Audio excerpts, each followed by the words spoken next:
pagi Bapak Ibu saudara sekalian kasih Tuhan. Mari kita mulai kebaktian kita pada pagi hari ini.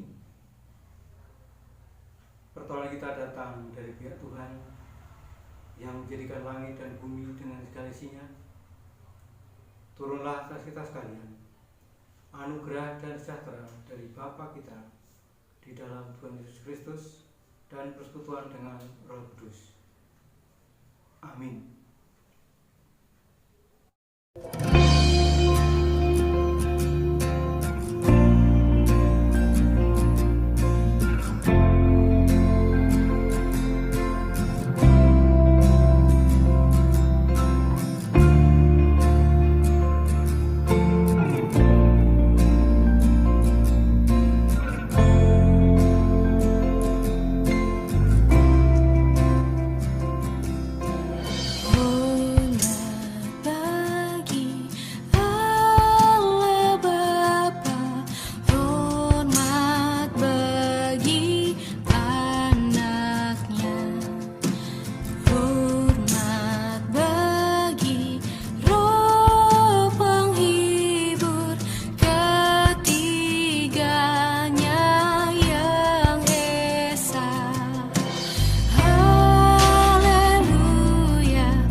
dalam rumahmu.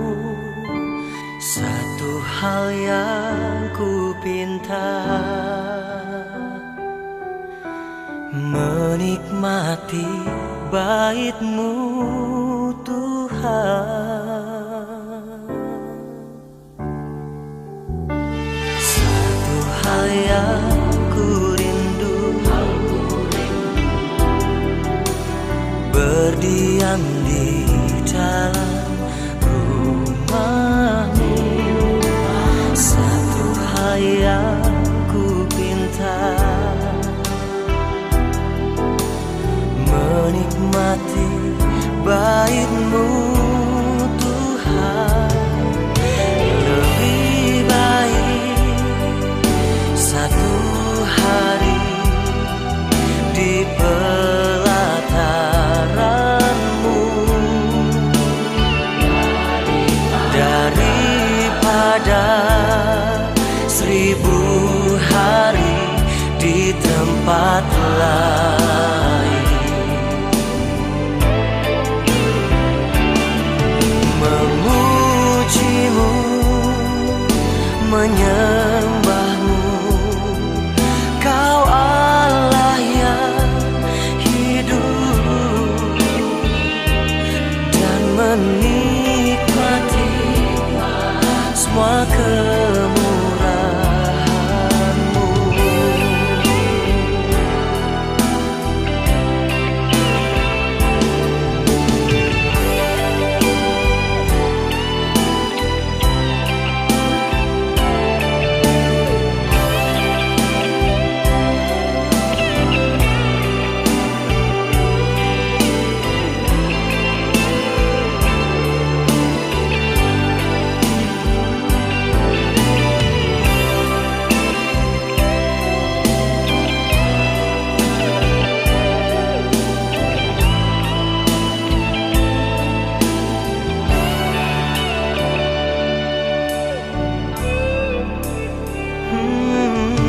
Satu hal yang ku rindu,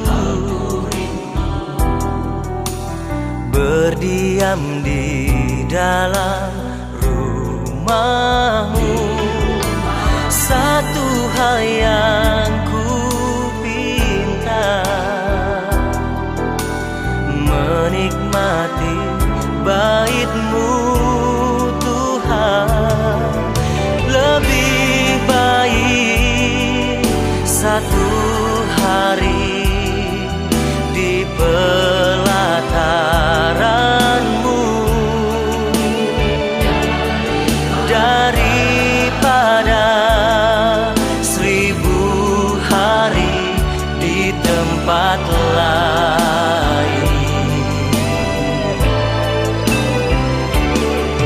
Memuji-Mu, menyembah-Mu, Kau Allah yang hidup, dan menikmati semua kemurahan-Mu. Oh, memuji-Mu, menyembah-Mu, Kau Allah yang hidup, dan menikmati semua kemurahan-Mu. Oh, dan menikmati semua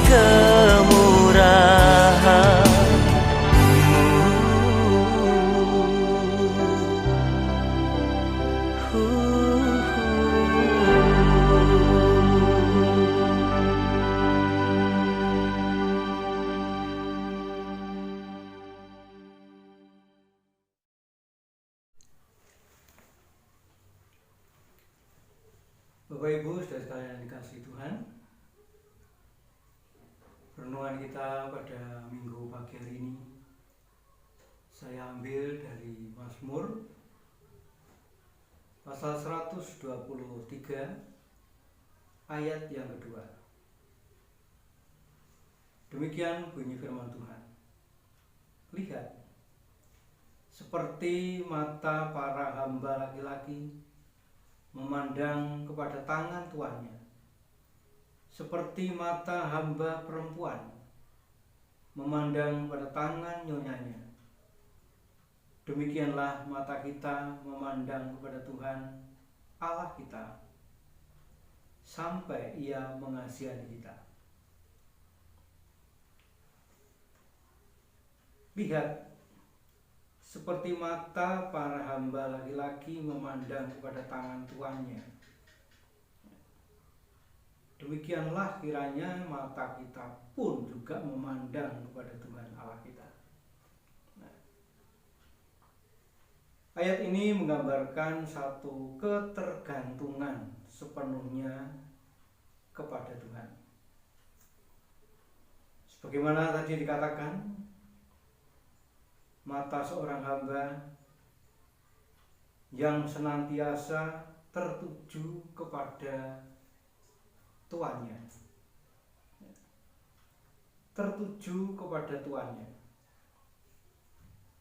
Bapak Ibu saudara sekalian kasih Tuhan, melalui cara inilah Allah sebenarnya ingin menyatakan dirinya kepada kita, supaya kita mengerti apa yang Tuhan kehendaki. Kita seringkali terkuras kekuatan rohani kita pada saat kita menghadapi masalah, dan kita memandang kepada masalah itu, bukannya memandang kepada Tuhan, tetapi memandang kepada masalah itu. Nah, berkali-kali selalu saya katakan, jangan kita tergoyahkan dengan persoalan masalah yang sedang kita hadapi, tetapi arahkan mata kita itu kepada Tuhan. Nah, kita ingat apa yang pernah terjadi ketika Petrus berjalan di atas air. Ketika dia tidak lagi memandang kepada Kristus, tetapi dia memandang kepada air danau yang bergelombang. Barangkali dia berpikir, seharusnya tidak mungkin aku ini bisa berjalan di atas air. Nah, ketika dia melihat air danau, hatinya goncang dan perhatiannya teralih kepada persoalan yang dihadapi, yaitu air. Maka pada saat itu dia akan tenggelam. Tapi begitu dia berteriak, mengarahkan pandangannya, matanya kepada Kristus, dia terangkat kembali. Contoh lain lagi kita bisa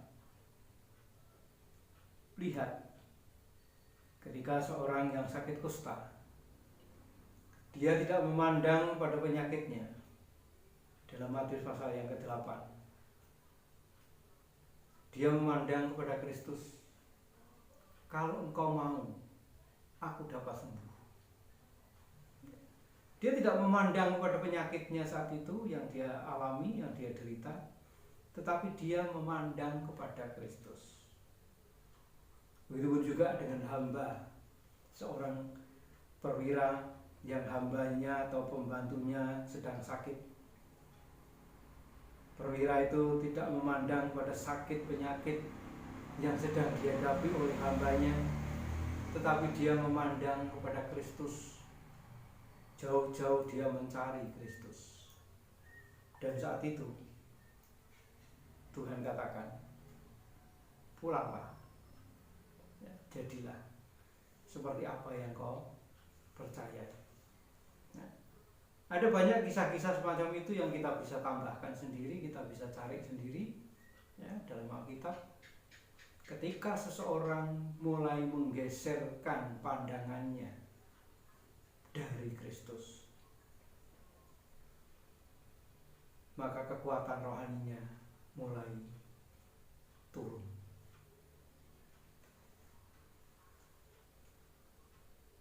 Ketika kita menghadapi krisis,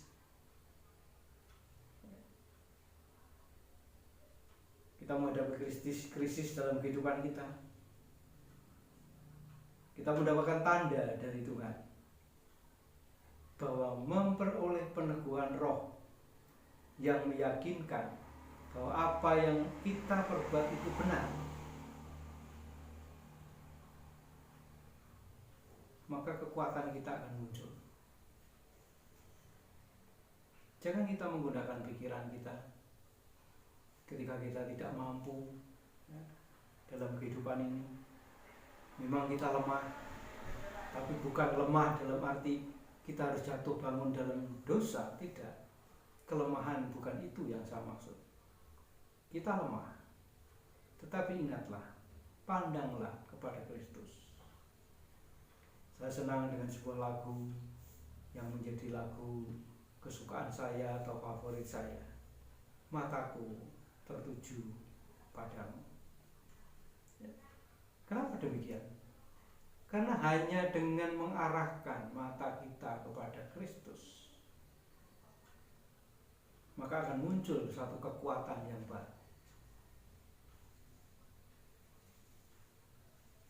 Seperti Petrus pun juga pernah mengatakan ketika Tuhan Yesus berkata, apakah engkau tidak pergi juga seperti mereka?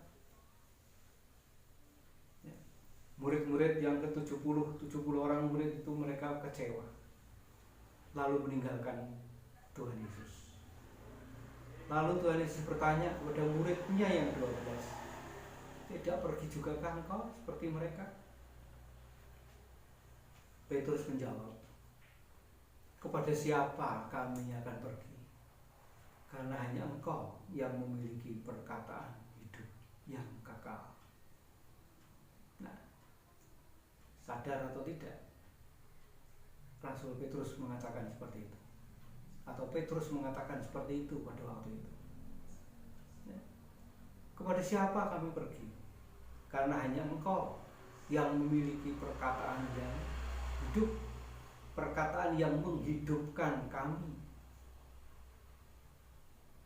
Barangkali dengan kata lain mereka semua meninggalkan, 70 orang murid itu meninggalkan, karena mereka lebih memandang kepada perkara yang lain daripada memandang kepada Kristus. Begitupun juga dengan kita. Apakah kita akan tukar keselamatan, jaminan hidup di masa yang akan datang dengan perkara-perkara dunia yang fana, yang tidak kekal, hanya karena sepele, ya, perkara yang kecil barangkali membuat kita ini lari dari Tuhan dan tidak lagi memandang kepada Kristus. Dengan kata lain lagi, mungkin kita memalingkan wajah kita, menggeser pandangan kita dari Kristus yang ada di depan kita. Sebagai gembala, ada sebuah gambar yang saya miliki.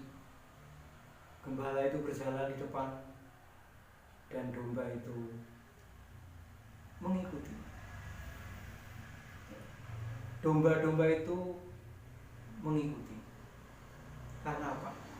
Domba-domba itu memandang kepada sang gembala yang ada di depannya. Nah, Bapak Ibu saudara sekalian yang kasih Tuhan, marilah dalam situasi apapun dalam kehidupan kita ini, suka ataupun duka, ya, tetaplah kita mengarahkan pandangan kita kepada Tuhan. Jangan sekali-kali kita menggeser, jangan sekali-kali kita menoleh ke arah yang lain atau melihat sesuatu yang lain, sehingga itu akan membuat kekuatan rohani kita lenyap, karena kita terpengaruh dengan apa yang kita lihat, dengan situasi yang kita lihat, dengan perkara yang kita lihat.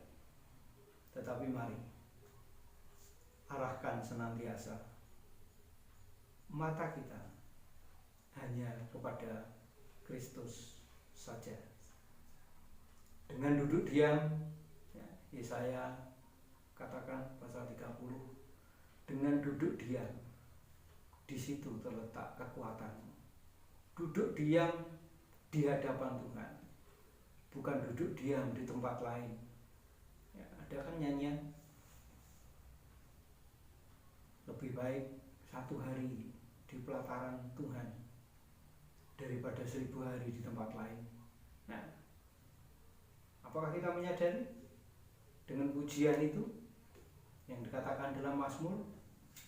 Apakah kita sudah mempraktekkan dalam kehidupan kita? 1 hari kita di hadapan Tuhan itu lebih baik daripada 1000 hari atau berapa ribu hari pun di tempat lain.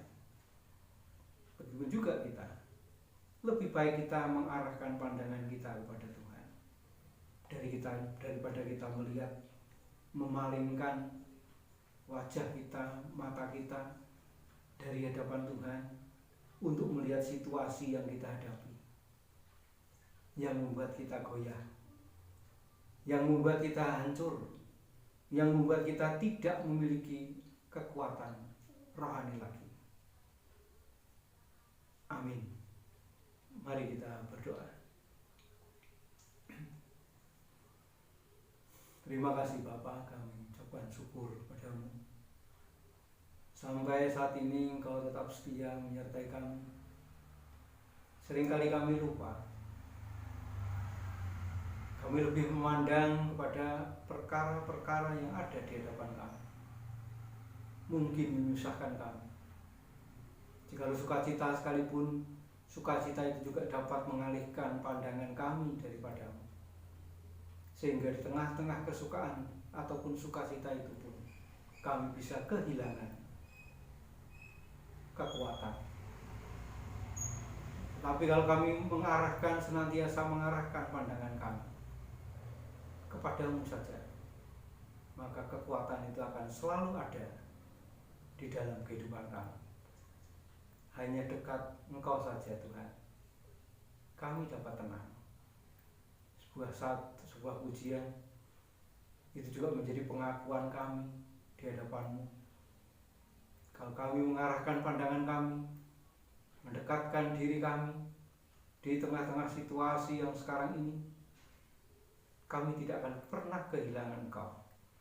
Walaupun saat ini kami tidak dapat berbakti bersama-sama, berkumpul bersama-sama, mungkin kehilangan sukacita, tetapi kami tidak akan kehilangan Engkau sebagai Tuhan yang kami sembah dalam kehidupan kami tiap-tiap hari, baik di dalam doa maupun firman yang tiap hari kami renungkan. Terima kasih Bapa. Dalam nama Tuhan Yesus kami berdoa. Amin.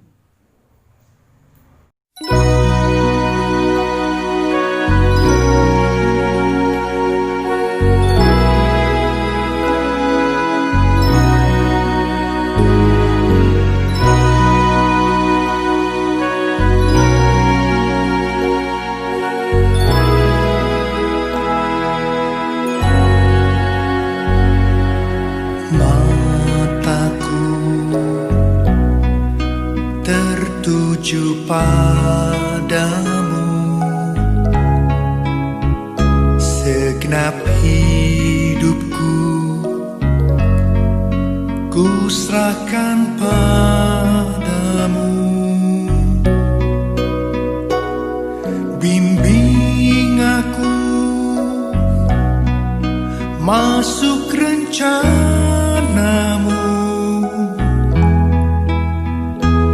membesarkan kerajaanmu. Ku mau mengikuti kehendak-Mu ya Bapa.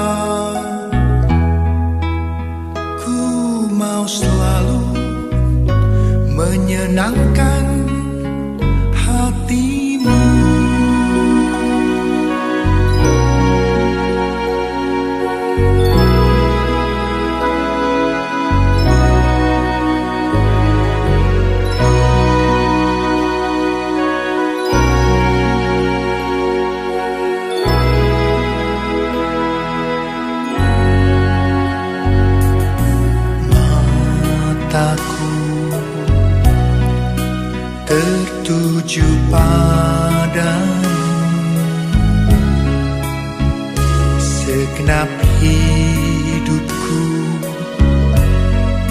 ku serahkan padamu. Bimbing aku masuk rencanamu untuk membesarkan kerajaanmu. Ku mau mengikuti kehendak-Mu ya Bapa. Ku mau selalu menyenangkan hati-Mu.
Mari Bapak Ibu, Saudara sekalian, mari kita berdoa.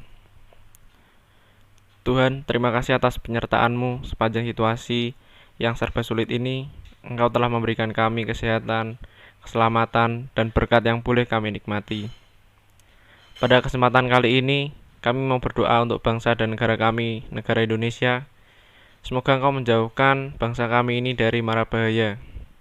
Berikanlah para pemimpin negara ini kesehatan, agar mereka tetap bisa mengurusi negara kami ini dan tetap tegas dalam mengambil segala keputusan-keputusan yang tepat. Kami juga mau berdoa Tuhan untuk seluruh jemaat GKI Cangkiran, mulai dari Bapak Gembala beserta keluarganya dan seluruh jemaatnya, agar diberi kesehatan, keselamatan, dan dimudahkan dalam segala urusan pekerjaannya. Kami juga mau berdoa untuk anak-anak kita semua. Berikanlah mereka semangat dalam pembelajaran online ini, berikanlah mereka kepandaian agar mereka mudah dalam mengerjakan tugas-tugas yang diberikan. Kami juga mau berdoa untuk pandemi COVID-19, agar segera cepat berlalu dan kehidupan bisa berjalan seperti sedia kala. Berkati juga kami semua ini agar tetap sehat, selamat di kemudian hari. Di dalam nama Tuhan Yesus kami berdoa. Haleluya. Amin. Mari kita tutup kebaktian kita pagi hari ini. Biar damai sejahtera dari Bapa kita di dalam Tuhan Yesus Kristus dan persekutuan dengan Roh Kudus menyertai kita hari ini sampai Tuhan datang. Amin.